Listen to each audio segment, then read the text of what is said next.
Buenas tardes, les damos la bienvenida a todos y todas. Este es el 7º diálogo migrante del Observatorio sobre Migraciones y Asilo en Argentina, Gabriel Chausovsky. Este diálogo se titula Las fronteras argentinas en tiempos de pandemia y de pospandemia, y es un diálogo que en esta oportunidad reúne al equipo de CAREF y al equipo de Andes que vinieron trabajando en las fronteras, sobre todo en La Quiaca y en Misiones,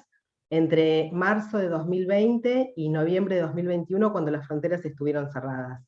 Gabriela Liguori, que es la directora ejecutiva de CAREF, va a presentar el equipo y el dispositivo que estuvo en marcha durante ese tiempo para acompañar y asesorar a las personas que estaban en tránsito hacia Argentina en esos momentos tan complicados. Gracias, María Inés. ¿Qué tal? Buenos días, buenas tardes o buenas noches a quienes estén viendo esta presentación. Es un gusto saludarles. Tal como decía María Inés, la experiencia que hoy vamos a analizar y a relatar parte del trabajo concreto en diferentes espacios institucionales que pudieron llevarse adelante a partir del año 2018 y en el marco de un acuerdo con la Agencia de las Naciones Unidas para los Refugiados, el ACNUR. A partir de ese momento, CAREF comenzó a trabajar no solamente en Buenos Aires, que fue nuestro lugar histórico, sino también en algunas provincias fronterizas. Así fue que comenzamos en Misiones con Daniela Mercol, que nos va a compartir su trabajo. Ahí pudimos abrir lo que fue el primer punto de atención y orientación, y en adelante PAOS. Cada vez que escuchen la palabra PAOS no se refiere a una persona, sino a estos puntos de atención y orientación. También tuvimos la posibilidad de abrir un PAO en Puerto Iguazú, donde trabajan otros 2 compañeros junto con Daniela. Daniela está asentada en Posadas. Por otro lado, en Jujuy tenemos la dicha de trabajar de manera articulada con Andes, que es una organización local que seguramente Elena presentará cuando toque hablar sobre la situación allá. Que bueno, Andes hace tiempo viene trabajando en la provincia y teníamos trabajo en común en temas de migrantes antes de considerar la posibilidad de articular de manera conjunta la tarea en el PAO de San Salvador. Y con posterioridad se abrió un punto de atención y orientación en La Quiaca, donde actualmente la responsable es Paula Vega. En La Quiaca la oficina se comparte con ADRA, que es la agencia adventista que brinda asistencia humanitaria, también en el marco de un acuerdo con el ACNUR. Así que bueno, aquí están las personas de las provincias, y por otro lado, dentro de la Ciudad Autónoma de Buenos Aires, y como las más históricas, nos van a acompañar Fernanda Vicario y Lucía Galopo, quienes son parte del equipo de atención directa, con un rol diferencial que tiene que ver con la coordinación general, en el caso de Fernanda, y como responsable de las cuestiones legales en el caso de Lucía. Así que bueno. Bárbaro, muchísimas gracias. Como pueden ver, tenemos un panorama que cubre una importante zona geográfica y que sobre todo cubre las 2 fronteras terrestres de la zona norte del país, que son las que tienen como un gran movimiento en épocas normales y que también han tenido una dinámica muy significativa durante la pandemia. Así que, digamos, la primera pregunta que queríamos hacer era para Elena y Paula Vega, para que nos contaran un poco cómo era la dinámica cotidiana del paso del control migratorio entre La Quiaca y Villazón entre marzo de 2020 y noviembre de 2021, es decir, en el momento en que las fronteras estaban cerradas. O sea, ¿qué era lo que estaba pasando en la frontera en ese momento? Buenas tardes a todos y a todas. Es interesante la pregunta y creo que es importante también ubicarnos, ¿no es cierto?, en el tiempo. Fue a mediados del mes de marzo, precisamente el 16 de marzo, que con el decreto de necesidad de urgencia, el 274, si no me equivoco, que se decreta, ¿no es cierto?, la prohibición de ingreso de personas no residentes en el territorio. Bueno, es así que a partir de ese momento y durante un tiempo muy prolongado, hubieron prórrogas que imposibilitaron el ingreso regular de muchas personas, de muchos grupos familiares. También, como para ubicarnos en el contexto de la provincia, aquí tenemos dos pasos internacionales, el paso La Quiaca-Villazón y el paso de Jama, con lo cual,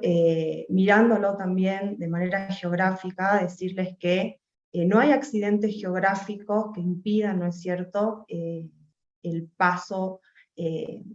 o el tránsito, mejor dicho, por paso no habilitado entre ambas,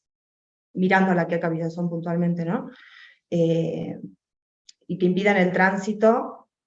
y este tránsito a la vez se realiza, se practica por distintos motivos, siendo que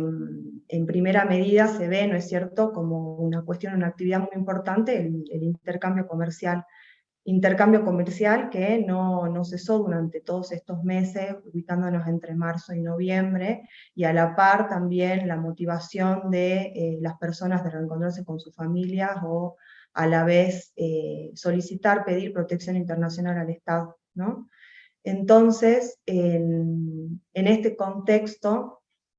es importante también remarcar que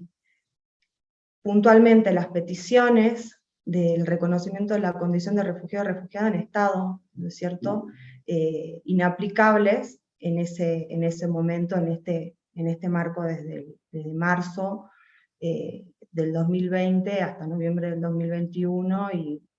y meses posteriores hasta que se empieza paulatinamente a reactivar, ¿no es cierto?, el ingreso por este paso en particular. Creemos, ¿no es cierto?, que a la par de un cierre, a partir del decreto, también esto trae aparejado una serie de restricciones en el tránsito, que estuvo traducido, ¿no es cierto?, en el control a cargo de diferentes fuerzas de seguridad a lo largo del camino que conecta La Quiaca, por ejemplo, con San Salvador de Jujuy, así que las diferentes fuerzas de seguridad han realizado este tipo de control, y la verdad que se ha visto obstaculizado en gran medida el tránsito de la población que acompañamos nosotras desde los puntos de atención. Otra cuestión para remarcar y que me parece relevante destacar es que el acompañamiento que hemos hecho de los puntos de atención también estuvo abocado a acompañar una multiplicidad de casos, digo bien, de situaciones por ahí de violencia institucional, y esto nos causó gran preocupación, ¿no es cierto?, para dentro de los equipos. No sé si por ahí él le quiere comentar algo más. Ahí voy. Bueno, buenas tardes, y sí, quería sumar porque por ahí como para que imaginemos cómo se desarrolla la dinámica de esta frontera, que es muy particular, solamente está separada por un puente, y hay como un movimiento de manera permanente previo a la pandemia de familias transfronterizas o familias que trabajan de un lado, básicamente, y niños y niñas que estudian del otro lado de la frontera. El contexto de pandemia y consecuentemente el cierre de la frontera también impidió ese desarrollo y no respetó tampoco esa posibilidad de conectividad que tenían los grupos que trabajaban o estudiaban de un lado o del otro, con lo cual era como mucho más el movimiento propio de la frontera. Nosotras desde los puntos de atención seguimos trabajando como varios espacios también, desde la virtualidad, y acompañamos todas las situaciones que se daban cuando estaban dentro de Argentina. En ese sentido, y si está bueno por ahí, lo charlamos antes y pensando también en este espacio, como que desde marzo del 2020 podríamos pensarnos que en un primer momento, quizás un primer semestre, el movimiento estaba como más, el movimiento de las personas en cuanto al ingreso a Argentina, estaba como más limitado. No percibíamos nosotras desde nuestro rol de asesoramiento, no percibíamos mayores demandas. Sí estuvimos acompañando mucha población que quedó por esto del aislamiento determinado por el gobierno nacional, que quedó varada en distintas provincias y no pudiendo llegar a su destino en Argentina, y parte de nuestro trabajo en ese primer semestre tuvo que ver con ese acompañamiento que sin duda era una incertidumbre para nosotras frente a las distintas medidas que se iban decretando en la provincia y a nivel nacional, y también lo era para estas personas que no podían terminar de decidir si permanecer y estacionarse en esta provincia o seguir adelante con la posibilidad de gestionar su destino cuando estaba todo cerrado y no estaba tampoco permitido el transporte nacional. Entonces hubo todo ese momento que el acompañamiento estaba así como más limitado a esas personas que estaban en tránsito. Y posterior a esto, y quizás de julio para adelante, sí observamos mucho movimiento, mucho ingreso de población migrante y solicitante de asilo a Argentina, en una situación de vulnerabilidad que también estaba dada por los distintos países de Latinoamérica, que básicamente a raíz de crisis institucionales estaba muy limitada a todo lo que era la atención sanitaria, y en este marco del COVID también era población que venía buscando una respuesta a Argentina, no solamente de inserción laboral, sino también de poder tener mayores respuestas en cuanto a lo sanitario o a la educación, básicamente, para poder desarrollarse. Había como mucha incertidumbre, pero más allá de eso, incertidumbre desde los organismos administrativos, y seguramente mis compañeras van a ir conversando un poquito más, que no acompañaba la posibilidad de desarrollar básicamente esas estrategias que nosotras veníamos desarrollando con las personas, de insertarse, buscar un trabajo, buscar una vivienda. Había como mucha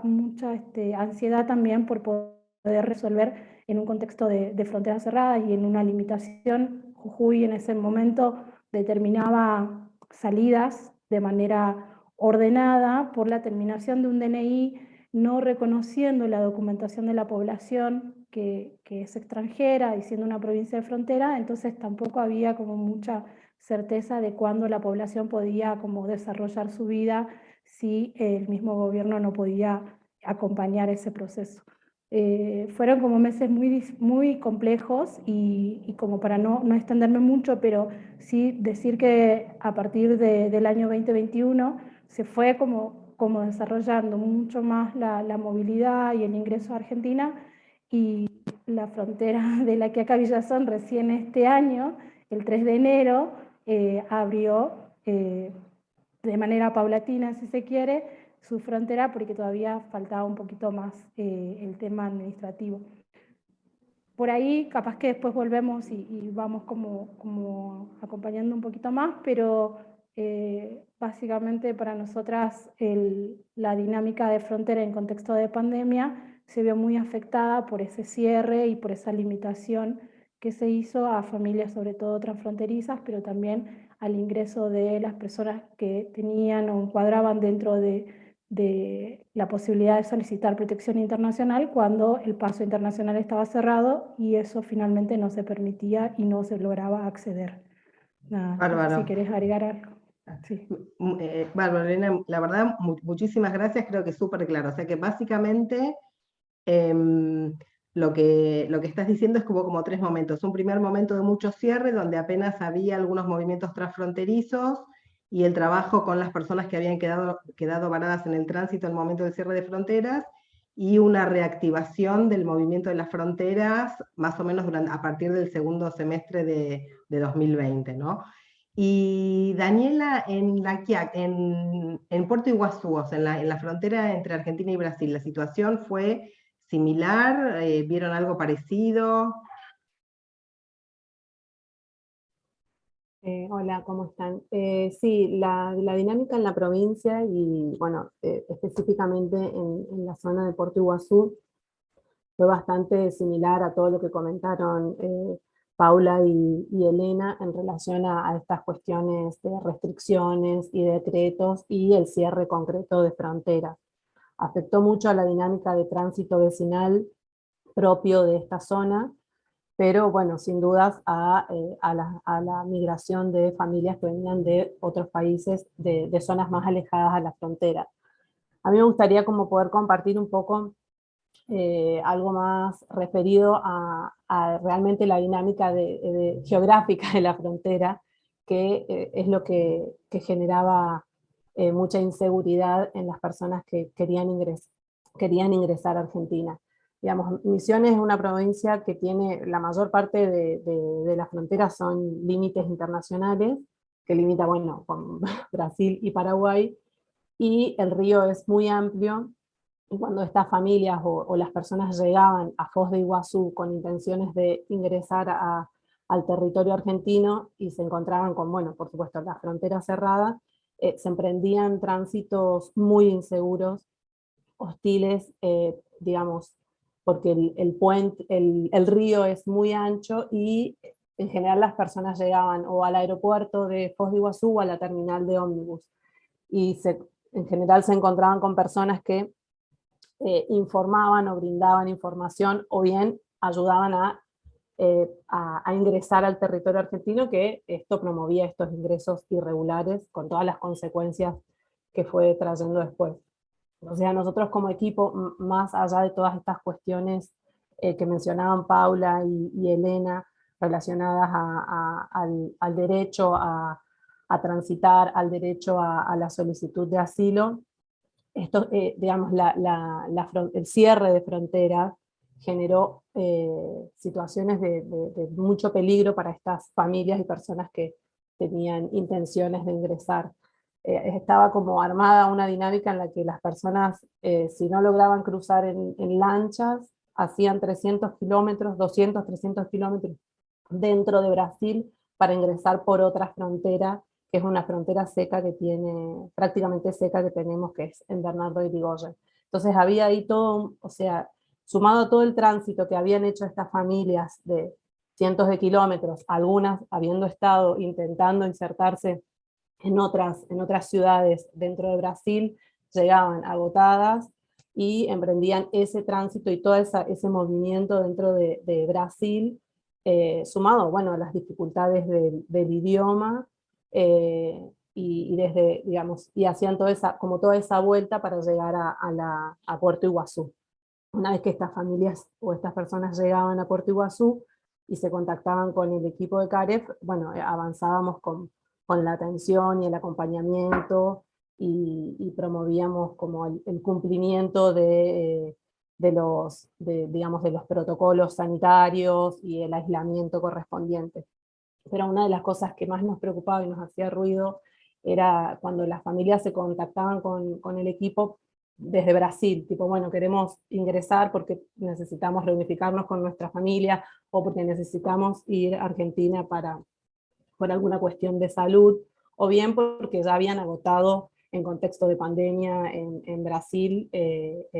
todas las posibilidades de inserción laboral y deseaban continuar su tránsito. Se encontraban, bueno, con eso, se comunicaban con nosotros previo al cruce, y bueno, y eso generaba como bastante malestar y preocupación cuando aún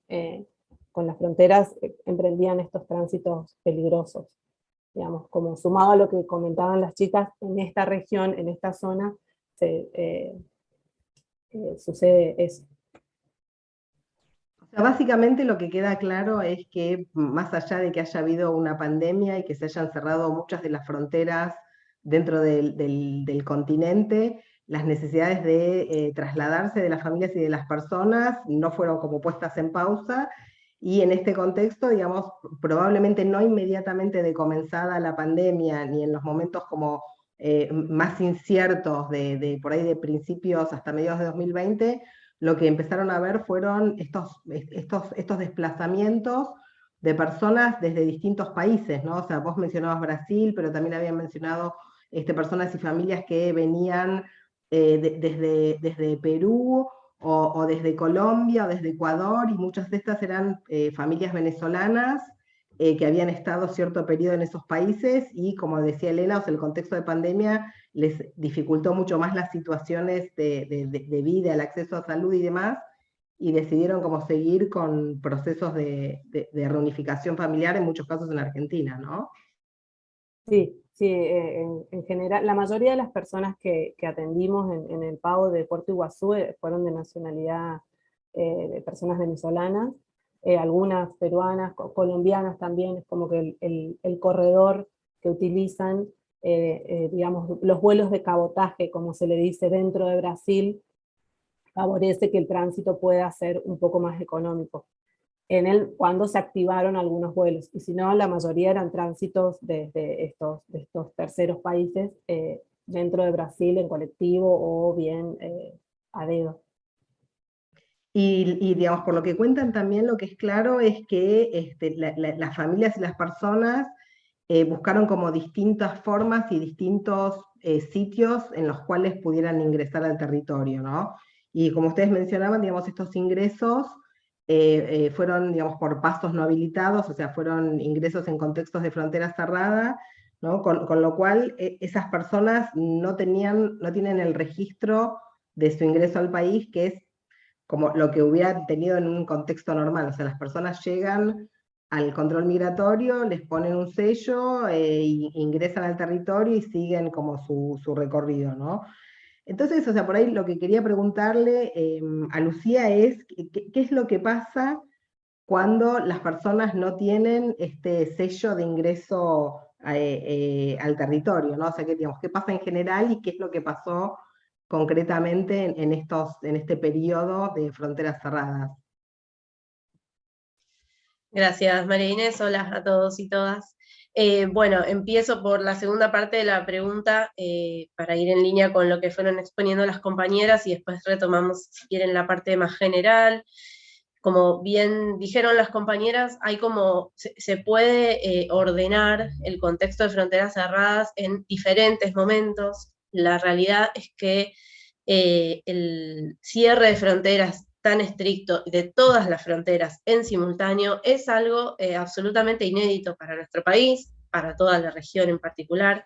Digamos, no hay antecedentes de que se haya dado una medida tan estricta, mucho menos de que se haya sostenido durante tanto tiempo.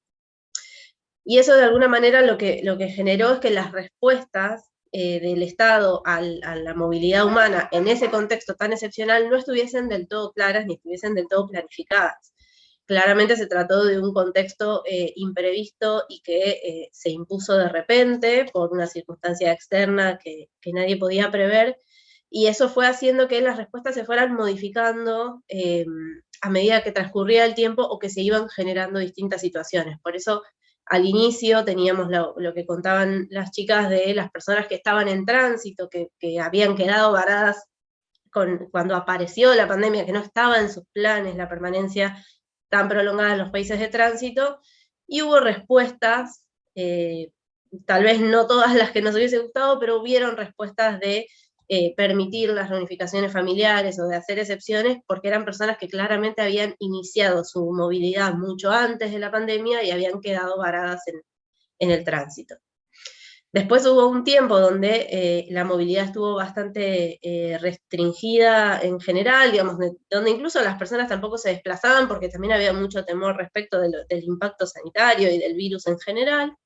Y después, como contaban también las compañeras, hacia finales del 2020 se reactiva la movilidad, y esto responde a lo que también fueron contando de que se iban agotando los recursos en los países de tránsito, o que se deterioraban las condiciones de vida, y ya no podían esperar para seguir avanzando en sus tránsitos. Y ahí es donde aparecen como las distintas respuestas en las fronteras.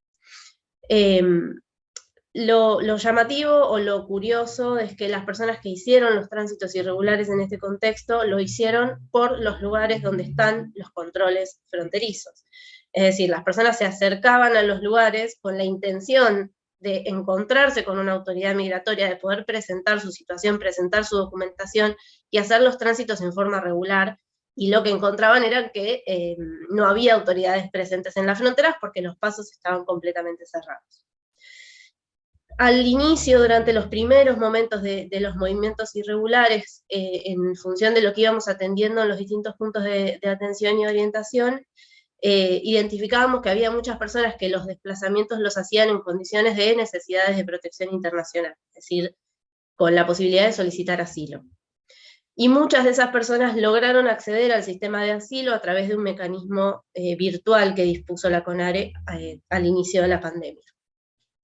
Entonces, un poco en línea con lo que contaban las compañeras, durante los primeros meses de este segundo momento, del momento de movimientos con fronteras cerradas, las personas de alguna manera intentaban hacer un principio de regularidad accediendo al sistema de asilo y solicitando la protección, y mientras tanto, desde las organizaciones garantizábamos el cumplimiento de los requisitos sanitarios. Y de alguna manera nos consolidamos como quienes acompañamos y garantizamos esa pata que había quedado descubierta al no tener autoridades en las fronteras que controlaran esos movimientos. Luego se dio de baja, se canceló la posibilidad de solicitar asilo en forma virtual, y empezó a aparecer como respuesta estatal que las personas debían acercarse a las delegaciones. Y ahí empezaron también a aparecer respuestas diversas, donde fundamentalmente la mayoría de las situaciones que ingresaron a partir de fines del 2020 y durante todo el 2021 en condición irregular, accedieron a un sistema de regularidad migratoria muy precario, que es el sistema del control de permanencia. Digamos, las personas se acercaban a las delegaciones, manifestaban su voluntad de regularizar su situación migratoria, que me parece que es como la gran constante que muestra a la población en movilidad, que es que tiene la intención de hacerlo por los canales regulares y de acceder a la regularidad migratoria luego, y al no tener registrado el ingreso al país, se les pedía una declaración jurada dando cuenta, declarando voluntariamente el haber infringido el control migratorio, y luego se les iniciaba un trámite de control de permanencia, que hasta ese momento se desconocía cuál era el curso que se le iba a dar, pero que de alguna manera permitía un cierto control estatal sobre todas estas personas y una estabilidad para que las personas pudieran trasladarse dentro del territorio. Luego, bueno, seguramente en el transcurso del conversatorio vamos a seguir sobre, bueno, qué pasó con estos trámites más adelante. ¿Por qué aparece esta respuesta como la alternativa para la población que ingresa por paso inhabilitado? Porque no haber hecho el control migratorio regular en las fronteras, haber ingresado por un paso irregular o en horario no hábil, es un impedimento legal para la permanencia y la radicación en el país. Está en la Ley de Migraciones, en el artículo 29. Entonces, es un requisito que se exige, que está o no está, y que al no estar es un impedimento claro, pero, como todo impedimento, está dentro de las posibilidades de la Dirección Nacional de Migraciones hacer un análisis de las circunstancias en que ese movimiento se produjo, o en que ese impedimento se produce en el caso particular, y dispensar de la falta y permitirle a la persona acceder a la regularidad migratoria. Y esto respondiendo más a la pregunta ¿qué sucede en general? Que me hacías al inicio. En términos generales, el ingreso por paso inhabilitado es un impedimento legal para la radicación, pero no es un impedimento insalvable, porque siempre el Estado tiene la posibilidad de hacer un análisis más complejo de las circunstancias. Y esto se vincula con que estábamos hablando de una situación inédita y donde las personas no tenían la posibilidad de hacer los tránsitos en forma regular. Más allá de los corredores seguros y las aperturas excepcionales que se fueron dando durante estos 2 años, fueron respuestas muy acotadas y también muy orientadas a determinada población con algunas posibilidades de trasladarse y no a quienes estaban en condiciones de mayor vulnerabilidad. Así que en líneas generales eso es, digamos, lo que sucede con las personas que no tienen el ingreso al país registrado. Podrían estar dentro de un impedimento legal de la Ley de Migraciones, y eso eventualmente podría conducir a una conminación a hacer abandono del territorio, o incluso a una orden de expulsión administrativa, lo que no quita que también la Dirección Nacional de Migraciones tenga la posibilidad de analizarlo integralmente de acuerdo a sus circunstancias particulares, y permitirle igualmente el acceso a la regularidad migratoria, más teniendo en cuenta que hablamos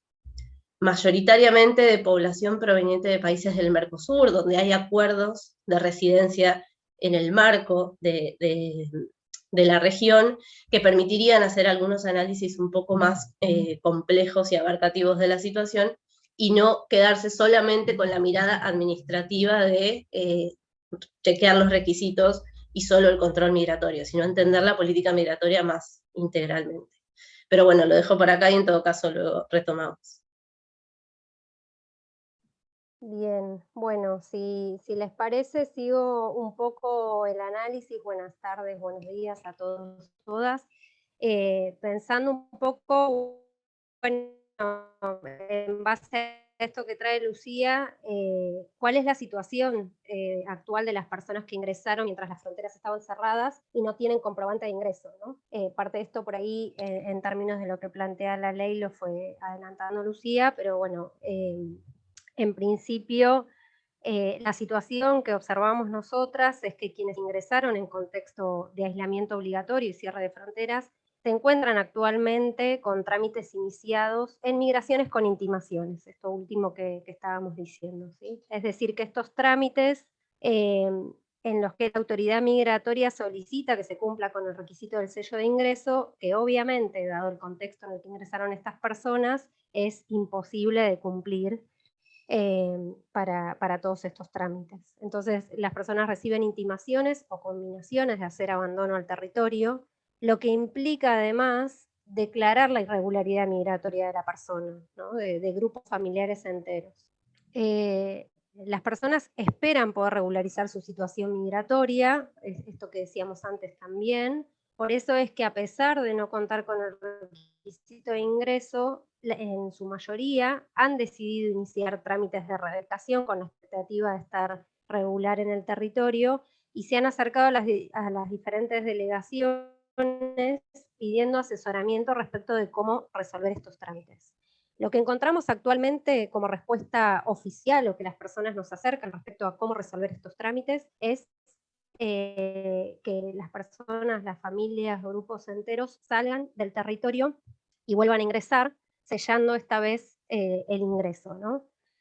Sin embargo, esto nos parece peligroso, preocupante por una serie de razones. En primer lugar, no todas las personas disponen de dinero para solventar estos gastos de entrada y salida, sobre todo cuando se trata de grupos familiares enteros, quienes incluso a veces solicitan asistencia y terminan destinando todo el dinero de la asistencia para poder cumplir con esta salida y reingreso a territorio, quedando en opciones en situación de calle, como hemos acompañado muchas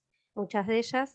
teniendo en cuenta que este traslado se tiene que hacer desde la ciudad de destino, que ya no es la ciudad de frontera, ¿no? Que esto implica el gasto de traslado. Además de tener que pagar una multa a migraciones por no estar regular en el territorio, que se llama de habilitación de salida. En segundo lugar, nos parece preocupante porque no siempre las personas cuentan con la documentación para poder hacer esa salida y ese reingreso, ¿no? O porque se vencieron los documentos estando en territorio, o porque ya no contaban con la documentación, como es el caso de niñas y niños venezolanos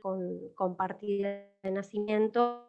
y se encuentran seguramente tramitando. Por último, y no menos importante, es porque lo cierto es que no está garantizado su reingreso, ¿no? Digamos, la autoridad migratoria ante un nuevo ingreso hará una nueva evaluación, y justamente por no cumplir alguno de estos requisitos, o por aplicar figuras como la del falso turista, que es una potestad de migraciones, podrían no habilitar ese reingreso. Entonces, digamos, lo que nos preocupa es que no se está atendiendo la complejidad de la situación, y mucho menos partiendo de la conceptualización que hace nuestra ley de migraciones, que entiende a la migración como un derecho humano.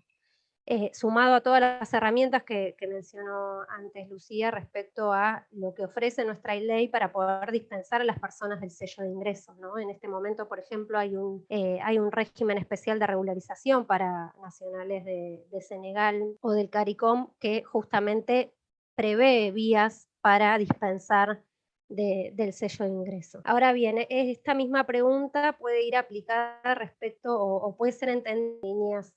más generales, a aquellos que no puedan regularizar su situación migratoria, de lo específico con el trámite, y en este sentido nos interesa destacar el impacto que tiene en la vida cotidiana de esta población, aunque sea brevemente,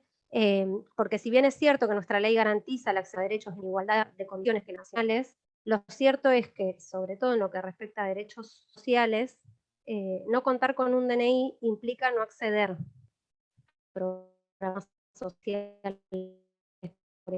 ejemplo, que requieren no solo el documento, sino años de permanencia. Presentan también dificultades para el acceso a salud, en todo lo que tiene que ver con medicación, prótesis,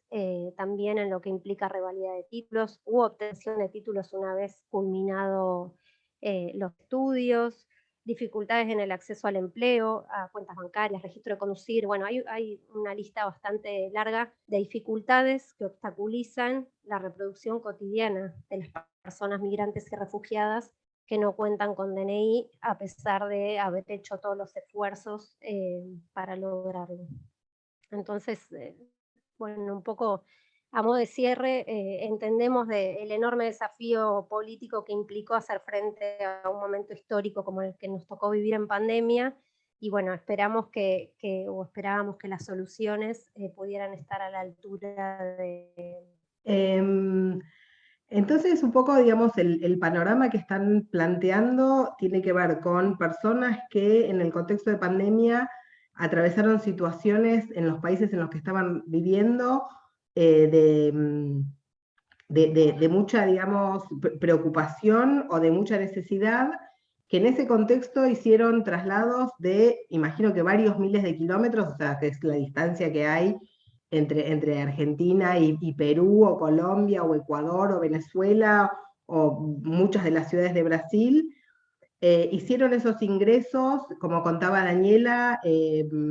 bastante riesgosos en algunos casos, después de haber fracasado en los intentos por ingresar regularmente. O sea, esto que contaba Lucía, las personas se presentaban al paso migratorio y ahí no había ninguna autoridad ni que les autorizara el ingreso, ni que se los sellara, y que, digamos, los llevaba a buscar otra vía de ingreso, y una vez en territorio argentino no hay ninguna vía, o por lo menos no pareciera haber ninguna vía claramente disponible para que regularicen su situación migratoria, sino que las respuestas son que vuelvan a salir del país y que vuelvan a hacer un ingreso regular y que arranquen nuevamente un trámite migratorio, ¿no? Más o menos eso sería como un resumen del panorama que están presentando. No sé, Gaby, si querés como hacer alguna reflexión sobre esta cuestión o algún comentario. Bueno, sí, me parece que claramente esto remite a formas, a prácticas que se siguen poniendo en danza y que no hacen más que seguir exponiendo a la población migrante a situaciones que son situaciones de riesgo, ¿no? Por esto que también planteaba Fernanda, no es sencillo para las familias emprender un viaje hacia la frontera, salir, volver a entrar. Administrativamente tampoco está claro cómo sería ese procedimiento, si efectivamente el trámite iniciado con antelación va a cerrar y dar lugar al nuevo sin mayor dificultad. Hay niños de por medio, personas adultas, personas adultas mayores, personas con discapacidades, es decir, multiplicidad de situaciones que no se contemplan ante una indicación de este estilo. Y por otro lado, yo creo que sobre lo que hay que digamos, poner el foco es sobre lo que también se dijo y que fue planteado muy claramente por Lucía, y que es que nuestro marco normativo, tanto en términos migratorios como en términos de protección internacional, le otorga al Estado multiplicidad de herramientas para poder resolver de una manera garantista en términos de derechos humanos esta situación que fue inédita, generó multiplicidad de incertidumbres en todos los planos, atravesó la vida de todos y todas, y que fue definitivamente excepcional. Entonces,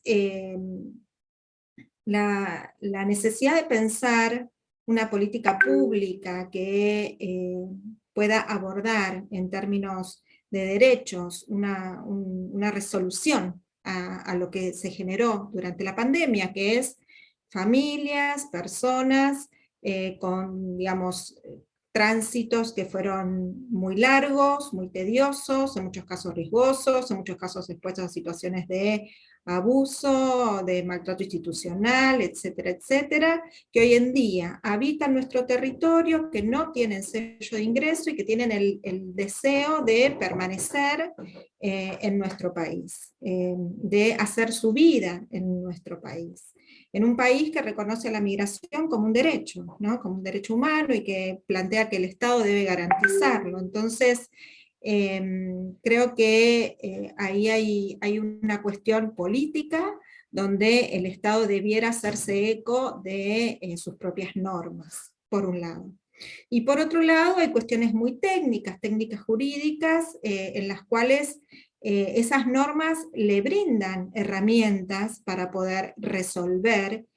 sin necesidad de pensar en estas cuestiones tan intrincadas que siguen soslayando la vida y la seguridad de las personas que estuvieron en movilidad. Creo que la pandemia nos, generó un deseo y la ficción de que todos podíamos permanecer en el lugar donde estábamos, ¿no? Ese quédate en casa. Y eso para muchas familias claramente no fue posible. Y quien se decidió a emprender un viaje en un contexto global tan adverso, definitivamente lo hizo porque tenía razones, y muchas, y esas razones en términos generales estuvieron ligadas a situaciones de necesidad, a situaciones de vulnerabilidad, a necesidades de reunificaciones familiares, es decir, no eran caprichos. Entonces, es necesario poder partir de la base de que esa ficción no existió, que la movilidad se sostuvo, que no pudo ser regular por las propias medidas que los estados tomaron, y que es necesario hoy en día en un país que define a la migración como un derecho y que garantiza, por otro lado, la protección internacional, tomar las medidas que correspondan para que esas vías vuelvan a habilitarse y que se restituyan esos derechos que estuvieron, de hecho, suspendidos durante un tiempo bastante prolongado. Excelente. Muchísimas gracias. No sé si alguien quiere hacer algún otro comentario o agregar alguna otra reflexión sobre estas situaciones que se han vivido tanto en todo el país y específicamente en sus inicios en las fronteras. Bueno, excelente. Mil gracias a todas. Esta fue la 7ª edición de los Diálogos Migrantes del Observatorio sobre Migración y Asilo Gabriel Chaussosky. Este diálogo se tituló Las fronteras argentinas en pandemia y pospandemia, y lo que acabamos de escuchar es el relato de los equipos de CAREF y de Andes en Buenos Aires, en La Quiaca, en Puerto Iguazú, en Posadas y en Jujuy, contando cómo fueron los tránsitos y los ingresos de las personas que llegaron al país con las fronteras cerradas y cuál es su situación actual a julio de 2022, es decir, ya después de un año largo de que muchas de estas familias hayan llegado a Argentina. Muchísimas gracias a todas y un abrazo y un gran saludo y muchas gracias desde el equipo del observatorio.